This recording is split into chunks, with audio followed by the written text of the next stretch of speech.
Hi and welcome to another tutorial. In today's lesson we'll learn how to create the gym discount decision table.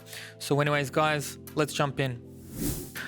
So the first thing that we have here is our example. It's all about a gym and they want to give a promotion which will include a one-time 25% discount for membership to new customers and a 10% discount for existing customers.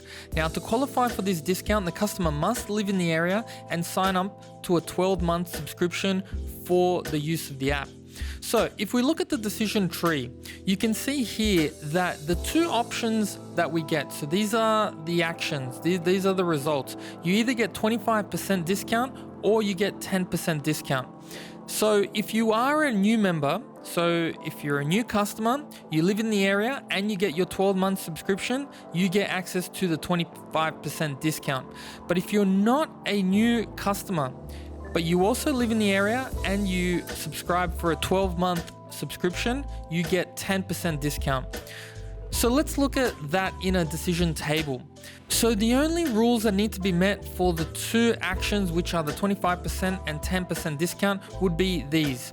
The new member lives in the area, 12-month subscription, you get 25% discount. If you're not a new member, but you live in the area and you have a 12-month subscription, then you get a 10% discount. Every other option results in no discount.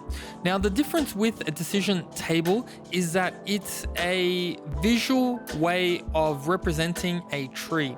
So you will have to list down every option in here.